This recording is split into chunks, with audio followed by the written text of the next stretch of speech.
Boa noite a todos, sejam muito bem-vindos ao Centro Espírita Luz e Paz, e hoje a gente vai ler um título que se chama Bens Terrenos. A vida de um homem não consiste na abundância das coisas que possui. No livro de Lucas, capítulo 12, versículo 15. A vida de um homem não consiste na abundância das coisas que possui. A palavra do Mestre está cheia de oportunidade para quaisquer círculos da atividade humana, em todos os tempos. Um homem poderá reter vasta porção de dinheiro, porém, que fará dele? Poderá dispor de muitas propriedades, todavia, de que modo utiliza os patrimônios provisórios? Terá muitos projetos elevados. Quantos edificou?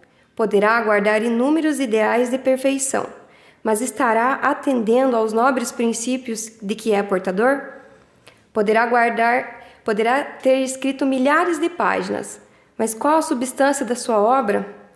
Contará muitos anos da existência no corpo. No entanto, que fez desse tempo? Nossa vida não consiste na riqueza numérica de coisas e graças, aquisições nominais e títulos exteriores. Nossa paz e felicidade dependem do uso que fazemos, onde nos encontramos hoje, aqui e agora, das oportunidades e dons, situações e favores recebidos do Altíssimo. Não procureis amontoar levianamente o que detens por empréstimo. Mobiliza com critério os recursos depositados em tuas mãos. O Senhor não te identificará pelos tesouros que ajuntastes, pelas bênçãos que reteve, pelos anos que viveste no corpo físico. Reconhecer-á pelo emprego dos teus dons, pelo valor das tuas realizações e pelas obras que deixastes em torno dos teus próprios pés. Essa é uma mensagem recebida de Chico Xavier pelo Espírito de Emmanuel. Então, boa noite a todos. O tema da palestra de hoje vai ser livre-arbítrio. Livre-arbítrio, que é um dos postulados, digamos assim, da doutrina espírita, para a gente compreender toda a doutrina e os postulados da reencarnação, ou seja, tudo que a gente aprende ali lendo o Livro dos Espíritos e compreender a doutrina espírita. O livre-arbítrio, ele é um postulado muito importante, e sem ele a gente sequer consegue fechar a justiça divina, a gente sequer consegue imaginar um sistema fechado. Sem ele, a gente acaba por ver injustiças em todo o sistema de justiça divina, e a gente sabe que um dos atributos de Deus é que é soberanamente justo. Então, o livre-arbítrio é pressuposto de toda essa justiça. Vou pedir desculpas pela concisão da exposição, o tema é bastante vasto, e aí eu acabei dividindo digamos assim, em duas partes. Eu vou tratar aqui de uma delas, porque eu não conseguiria tratar disso em um tempo pequeno. Eu poderia falar do livre-arbítrio relativamente aos seres encarnados e o livre-arbítrio que a gente exerce quando a gente está na erraticidade, quando a gente está desencarnado no mundo espiritual. Então eu não vou tratar aqui do livre-arbítrio no mundo espiritual, para resumir bem e tentar prezar por uma concisão, vou me limitar ao livre-arbítrio referente à encarnação, quando a gente está aqui no mundo material. Para começar a preparar essa palestra, esse tema ele vinha à mente há algum tempo já, que vinha à minha mente fazer essa palestra sobre livre-arbítrio, e eu comecei a pesquisar sobre o tema. É interessante porque depois que eu fiz uma pesquisa no Evangelho segundo o Espiritismo e no Livro dos Espíritos, é completamente diferente do que eu tinha pensado inicialmente. Uma curiosidade: no Livro dos Espíritos, são 54 questões que tratam do livre-arbítrio. Não especificamente, algumas de forma implícita, aí nós teremos muito mais, mas expressamente citando o livre-arbítrio, são 54 questões. Eu não vou ler todas elas, vou condensar o ensino que traz delas em alguns apontamentos. E no Evangelho segundo o Espiritismo aparece esse termo expressamente 18 vezes. E é interessante também porque, na maneira que eu vou estabelecer aqui, eu não tinha pensado também dessa forma, numa cronologia, mas no Evangelho segundo o Espiritismo, há toda uma sequência lógica no desenvolvimento do livre-arbítrio, desde de um início, né, quando a gente é criado até a nossa morte, mas há toda uma sequência lógica. E como é bonito a gente ver uma obra como o Evangelho segundo o Espiritismo, porque em pequenas coisas a gente vê a precisão de Deus, né? E uma obra que foi inspirada e ditada por Allan Kardec, tem em cada jogo de palavra, em cada tema, tem uma sequência completamente lógica e bem bonita. É um trabalho, digamos, quase que artesanal, muito bonito, assim. Bom, como eu já disse aqui, nós sabemos que Deus é soberanamente justo. Ele criou todos os espíritos simples e ignorantes. É a partir daí que a gente vai começar a desenvolver esse trabalho, né? A gente tem que ter em base que todos nós fomos criados simples e ignorantes, e a partir de então a gente começa a prosseguir na nossa jornada evolutiva a caminho da luz, a caminho da perfeição que a gente pode ter, né? Nós somos perfectíveis, não a mesma perfeição de Deus, mas como espelhos, como criados à sua imagem e semelhança, a gente pode ser perfectíveis. E para a gente atingir esse estado de perfeição relativa, a gente segue uma estrada, né? E partimos todos do mesmo ponto, né? No capítulo 3, então, vamos começar a primeira oportunidade que esse termo, livre-arbítrio, aparece no Evangelho segundo o Espiritismo, é no capítulo 3, em que vai ocorrer a seguinte menção: há mundos em que a alma recém-nascida é colocada, quando ainda ignorante do bem e do mal, mas com a possibilidade de caminhar para Deus, senhora de si mesma, na posse do livre-arbítrio. Então, no início, quando vai se discorrer sobre a nossa criação como espírito simples e ignorante, Kardec e os espíritos já mencionam que a gente, como espírito, está dotado do nosso livre-arbítrio. A gente vai, né, ainda que ignorante do bem e do mal, a gente está dotado do nosso livre-arbítrio. E eu vou trabalhar bastante hoje com uma simbologia da Bíblia, que eu já trabalhei em outras oportunidades, mas nós vamos trabalhar hoje com a cena bíblica que está em Gênesis de Adão e Eva. Quando Deus nos criou, então, apesar de simples e ignorantes, mais uma vez, Ele gravou em nosso espírito as suas divinas e soberanas leis. É o que consta na questão 621 no Livro dos Espíritos.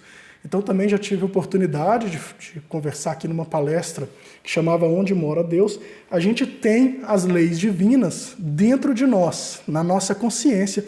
Quando Deus nos cria simples e ignorante, Ele grava na nossa consciência as divinas leis.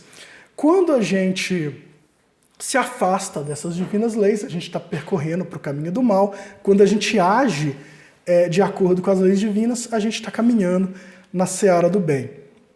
E a forma como nós utilizamos o nosso livre-arbítrio é que estabelecerá a velocidade que caminhamos, seguiremos nessa estrada evolutiva. Ou seja, é o livre-arbítrio que eu utilizo que vai definir se eu vou avançar mais depressa na jornada evolutiva ou se eu vou estacionar. Regredir, a gente sabe que o espírito não regride. Então, é através do livre-arbítrio que eu vou definir a velocidade da minha marcha, né? Então, nós vamos ver que só depende de nós, essa velocidade da nossa caminhada.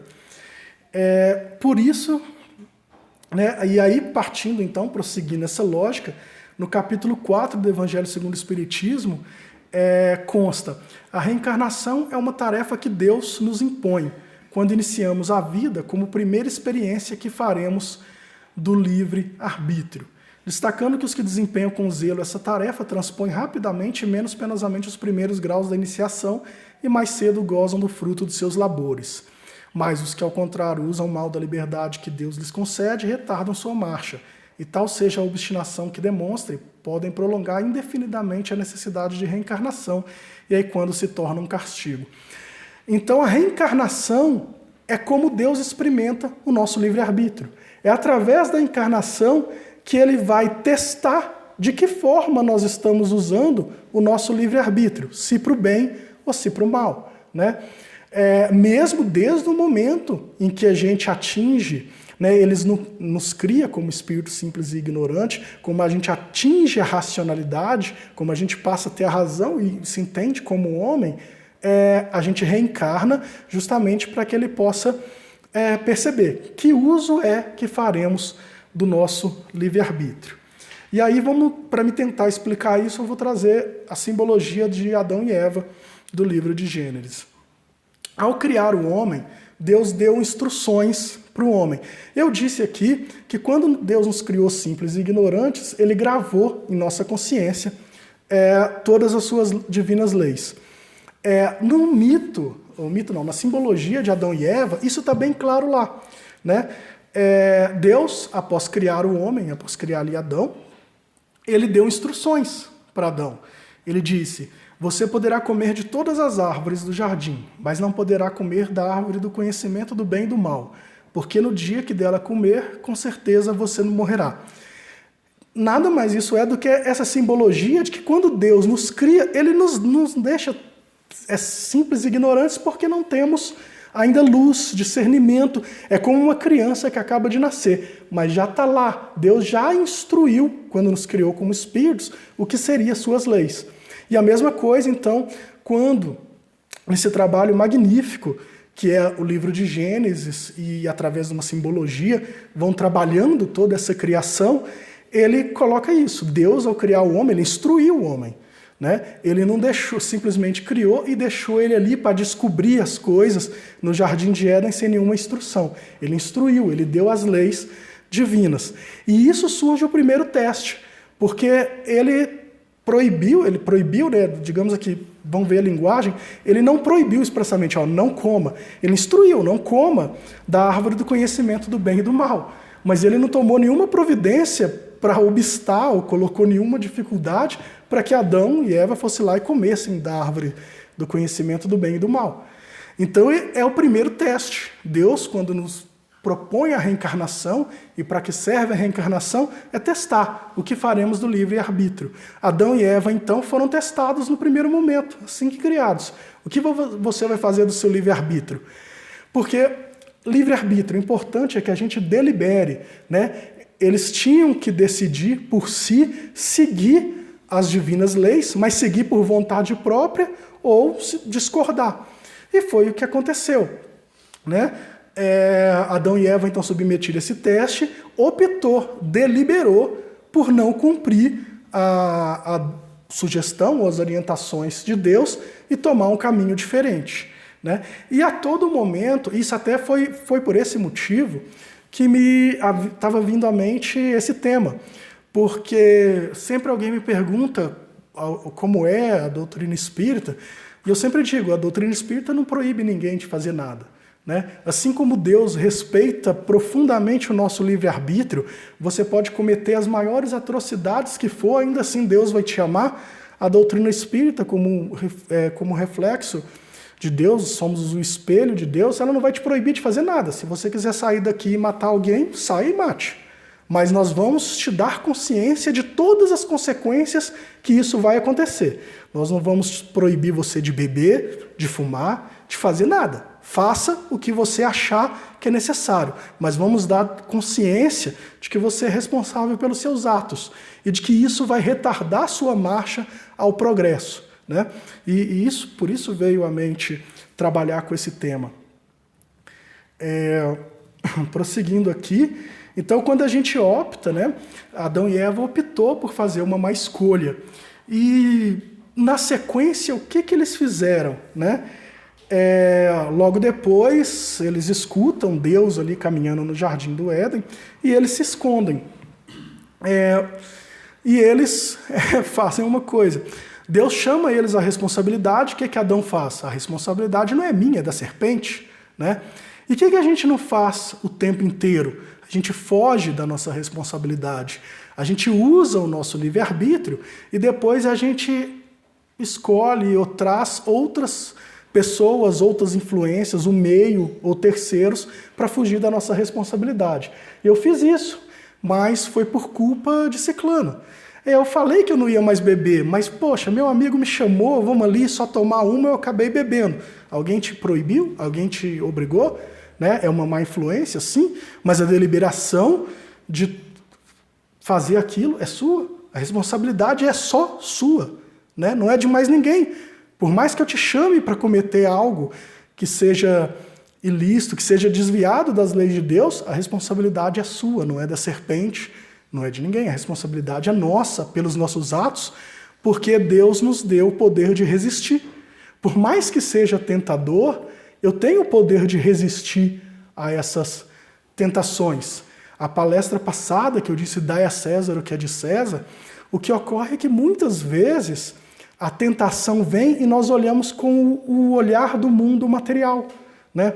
E a gente vai ver que Jesus, a gente sempre tem que olhar para Jesus, que é nosso guia e modelo, em sua caminhada. Se a gente olhasse apenas com os olhos materiais, Jesus seria um grande perdedor. Ele não tinha bens, ele foi humilhado, foi morto. E se a gente olhar, né, com o olhar do mundo espiritual, ele é um grande vencedor. Então, muitas vezes, essas tentações, elas só ocorrem porque estamos olhando com o olhar material. Se a gente passa a enxergar a Deus, o que é de Deus, com um olhar espiritual, a gente consegue de forma muito mais fácil resistir a essas tentações. Vamos ali, eu não vou mais beber. Vamos ali só tomar uma, se divertir, é final de semana, sexta-noite, sextou, vamos lá. Se eu passar a olhar com o olhar do mundo espiritual, o que isso vai me trazer de ganho? Eu sei as consequências, se eu optar, se eu escolher deliberadamente a determinada conduta, eu sei as consequências que me vão ocorrer e que eu sou responsável por essa decisão que eu tomei. Esse é o conhecimento que a doutrina espírita traz.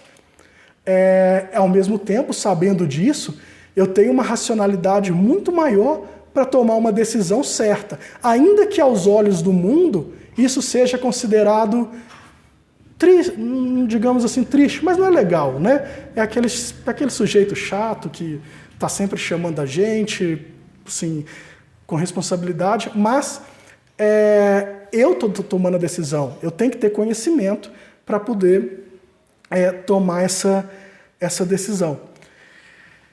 E existe, né, tanto no mundo material quanto no mundo encarnado, a gente sabe que há uma relação entre o mundo dos espíritos e o mundo material. A gente sempre vai ter, o que não falta é pessoas chamando a gente para o mau caminho, né? Se a gente tem, antes de entrar no mundo espiritual, vamos falar aqui, já dei esses exemplos, o que não falta aqui é gente chamando a gente para ir no mau caminho.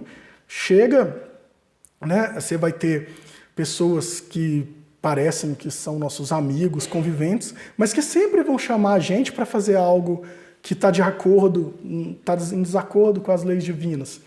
Da mesma forma, como o mundo material ele é um reflexo do mundo espiritual, a gente também vai ter muitos desencarnados compelindo a gente o tempo inteiro para desconectar de Deus, para nos afastar nossa conduta de Deus. Então a gente olha para você ver, a gente tem influência terrena dos encarnados e a gente também sofre influência dos desencarnados para que as nossas escolhas, para que nossas decisões não sejam as melhores, sejam afastadas do que são as divinas leis.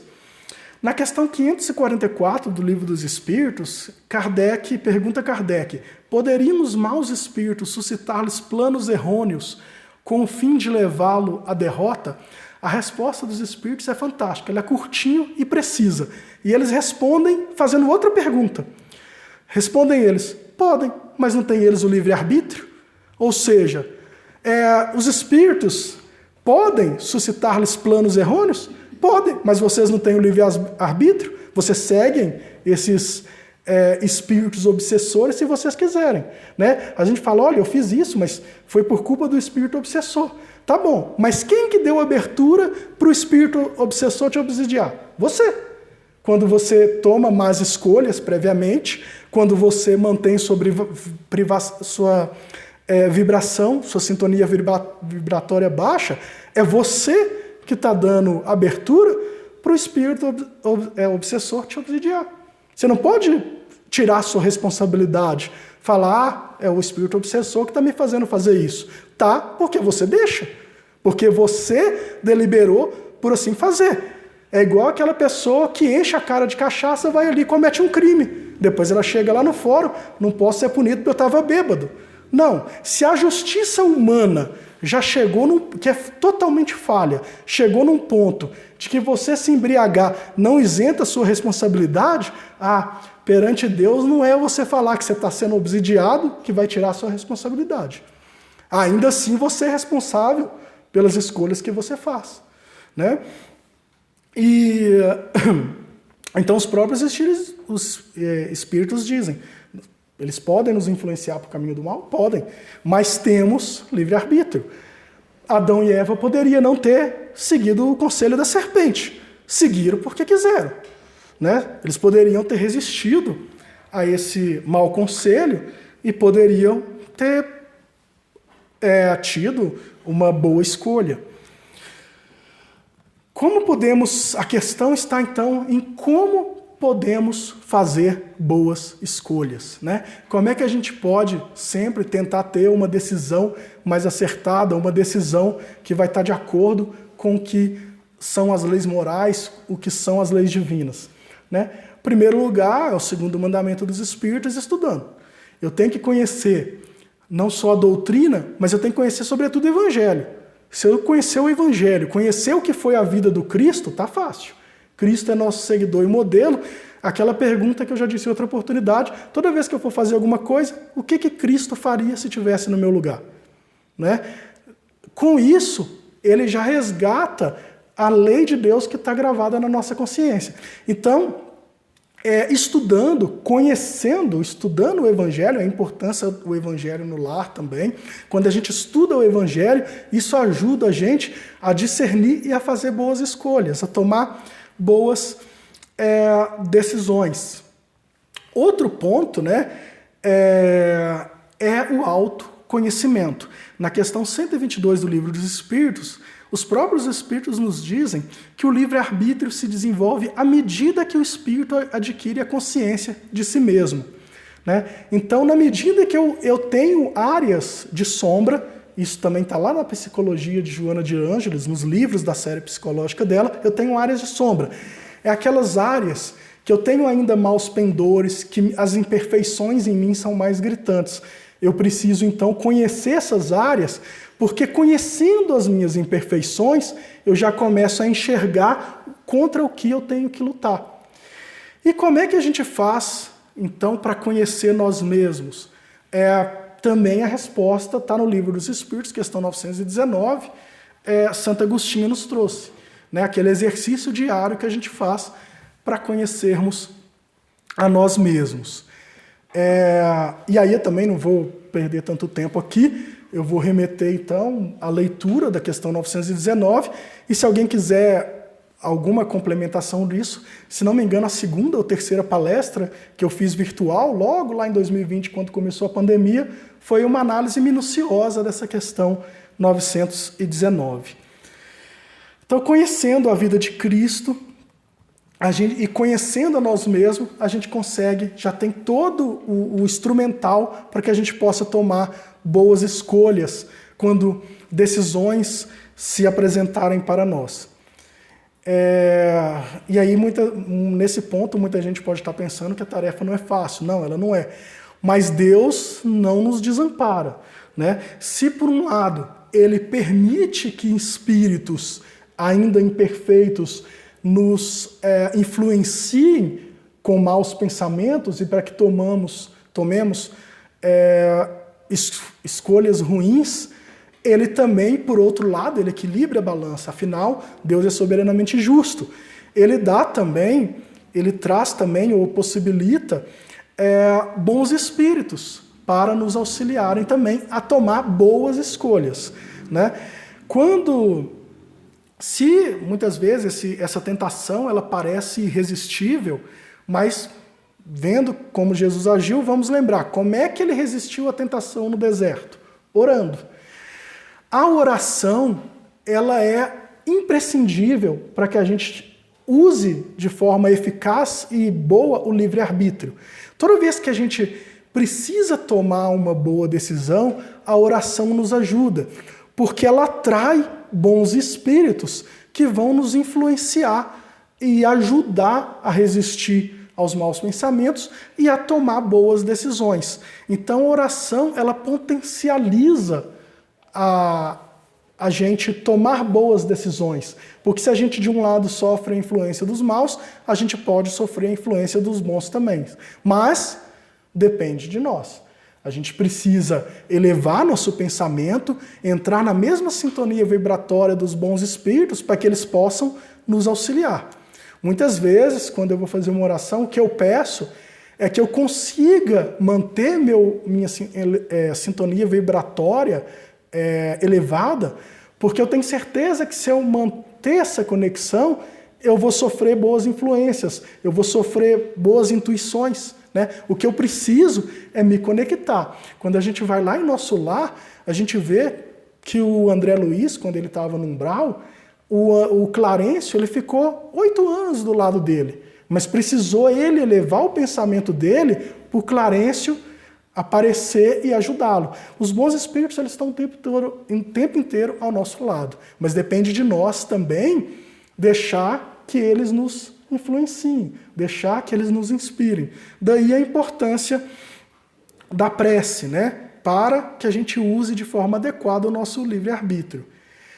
No Evangelho segundo o Espiritismo, capítulo 17, menciona-se que a ação da prece, visto ter por efeito atrair a salutar inspiração dos espíritos bons, granjear deles força para resistir aos maus pensamentos, cuja realização pode nos ser funesta. Chegando aqui, mas afinal é bom fazer um apontamento, então, a gente está chegando ao final do nosso tempo, fazer um apontamento, uma coisa, os bons espíritos, eles não vão decidir por nós. Da mesma forma que os maus espíritos não tomam decisão por nós, os bons espíritos não decidem por nós. A decisão é sempre nossa. A gente sempre precisa assumir nossa responsabilidade e decidir. Então eles não vão decidir para a gente, eles vão nos inspirar para que a gente tome boas decisões.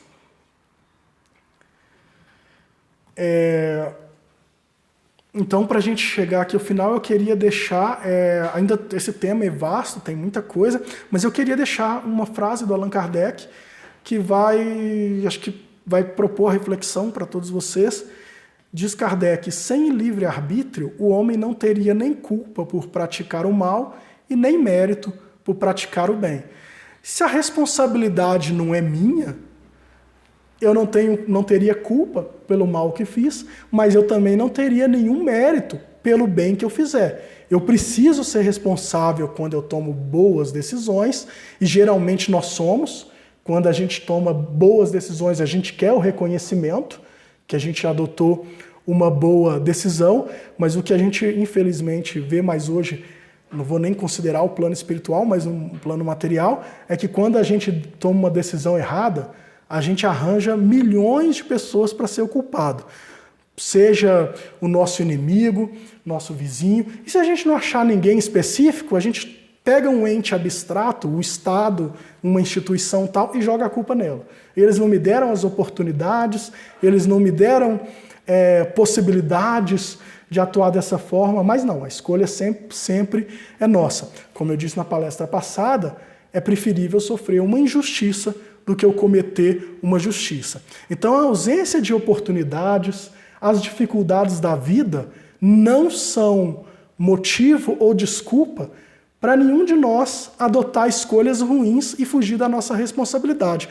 Por mais que a vida me apresente muitas dificuldades, isso seria o tema do livre-arbítrio no mundo espiritual, a vida me apresenta essas dificuldades pelo livre-arbítrio meu. Essas provas que eu estou submetido nessa encarnação foi uma escolha que eu fiz na erraticidade. Mas esse é tema para outra oportunidade. Então, espero que tenha atingido a pretensão dessa palestra de hoje, que é da gente refletir sobre como a gente está tomando nossas decisões, como tomar boas decisões e como assumir a responsabilidade pelas decisões que tomamos.